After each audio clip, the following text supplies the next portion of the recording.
السلام عليكم ورحمة الله وبركاته. معكم خالد صلاح. لكل الأشخاص المهتمين بالسمارت هوم وإزاي يحول البيت بتاعه إلى بيت ذكي، لما بتيجي تدخل تشتري أي قطعة سمارت ديفايس من اللي انتوا شايفينها ديت، بتلاقي بعض المعلومات اللي بتكون على كل قطعة من فوق، وهي عن طريقة أو نظام التشغيل بتاعها أو طريقة ربطها بالموبايل. بعض الأجهزة منها اللي بتشتغل عن طريق بلوتوث، وفي منها اللي بتشتغل بالواي فاي، وفي منها بتشتغل بالبلوتوث والواي فاي. في نفس الوقت برضو هتلاقي طريقة ربط احنا مش متعودين عليها ومحدش مش كتير من الناس ما يعرفهاش، وهو الزيجبي.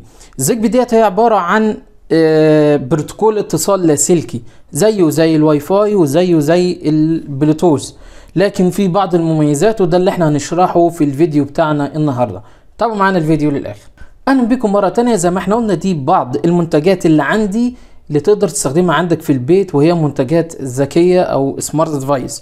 كل منتج من دول لما كنت بدخل اشتريهم من على الموقع، هنشوف الامثلة قدامنا دلوقتي، هتلاقي ان كل منتج منهم يعني ليه طريقة ربط او البروتوكول اللي بتقدر تربط بيه مع الموبايل. ممكن تلاقي نفس المنتج بيشتغل بالزيجبي، وتلاقي نفس المنتج بالظبط برضه، لكن هم مغيرين في طريقة البروتوكول الربط بتاعه، هيخليها يشتغل بالواي فاي او البلوتوث. ده فايدته ايه يا جماعة واهميته ايه؟ عايز اقول لك ان الرينج بتاعه كويس جدا، او المسافة بتاعته او الانتشار بتاعه بيكون كويس جدا عن البلوتوث والواي فاي، لانه في الاماكن المفتوحه بيديك لحد 70 متر، وفي الاماكن المغلقه بيديلك لحد 30 متر عشان الحوائط والجدران والكلام ده كله، فهي بتاثر طبعا على الاشارات بتاع الزيجبي.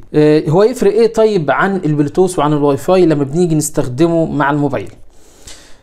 معظم الاجهزه اللي هي بتشتغل بالبلوتوث والواي فاي لما بنيجي نربطها مع الموبايل، بنربطها بشكل مباشر مع الموبايل من خلال برنامج اسمه سمارت لايف، او برنامج تاني اسمه تويا، اللي هو بيكون شكله عامل زي كده.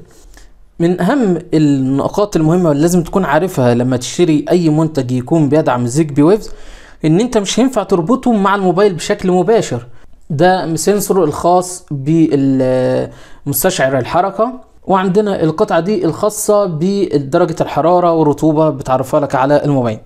القطعتين اللي عندي دول، دي العلبة بتاعتهم زي ما انتم شايفين كده، مكتوب عليها زيجبي بي اي ار سنسور، يعني كده ان القطعة ديت بتشتغل بالزيجبي. طب علشان اشغل القطعة ديت واقدر اوصلها مع الموبايل، احنا محتاجين حاجة في النص تكون وسيطة علشان تقدر تربطها بالموبايل او بالراوتر.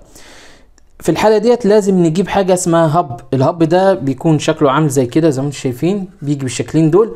اول هب معانا بيكون شكله دائري زي ما انتم شايفين، وبيشتغل عن طريق كابل الايثرنت، يعني لازم تكون موصله بالنت من خلال الكابل، ما ينفعش توصله عن طريق الواي فاي. بعد ما بتوصل الهب ده مع الراوتر عن طريق السلك بتاع النت اللي احنا قلنا عليه، تقدر كده تربط القطعة ديت مع الموبايل وتقدر تتحكم فيها. عندنا شكل تاني من الهب الخاص بالزيجبي ويفز، وهو شكله صغير جدا كده، وده اللي بيميزه ان انت تقدر تشغله عن طريق الواي فاي، يعني تقدر تربطه مع الراوتر بتاعك بالواي فاي، وتقدر تربط بيه اي سمارت ديفايس تشتغل بالزيجبي من خلال الهب اللي معانا النهارده. اي قطعة بتشتغل عن طريق الواي فاي او البلوتوث تقدر تربطها مع الموبايل بشكل مباشر على طول من خلال السمارت لايف او توي. لكن الاجهزة اللي هي بتيجي بالزيجبي عشان تربطها موبايل لازم يكون في هب وسيط في النص علشان تقدر تربطه مع الموبايل. من النقاط المهمة والمميزة في الاجهزة اللي بتكون بتشتغل بالزيجبي ويفز، وهي ان هي يعني مش بتستهلك طاقة، الطاقة بتاعتها قليلة جدا، وهتلاقي معظم الاجهزه دي بتشتغل عن طريق البطاريات، لانها مش بتستهلك بطاريه او طاقه زي الاجهزه التانية. استهلاك البطاريه بتاعتها بيكون قليل جدا زي ما انتم شايفين القطعه اللي معانا ديت، وبرضه دي بتشتغل بنفس البطاريه الصغيره. نصيحتي ليك لو انت بتحاول تاسس البيت بتاعك يكون سمارت هوم، ان انت حاول توحد طريقه الربط، يعني البروتوكول، سواء انت مثلا تستخدم الواي فاي او البلوتوث او الزيجبي، بقدر الامكان ان انت توحد طريقه الربط، عشان ده هيفيدك جدا. وبعد كده تقدر تجيب القطع المناسبه لكل الحاجه. زي ما انتم شايفين كده الواي فاي البلوتوث يعني بيكون القطع بتاعته ارخص شويه، وطريقة ربطها اسهل من الزيجبي. وبكده احنا اتكلمنا بشكل سريع عن اهم المميزات الموجودة في الزيجبي ويفز، طرق الربط بينها وبين الموبايل. لو عندك اي استفسارات فضيفها لنا تحت في التعليقات، وان شاء الله نحاول نرد عليكم باسرع وقت ممكن. والسلام عليكم ورحمة الله وبركاته.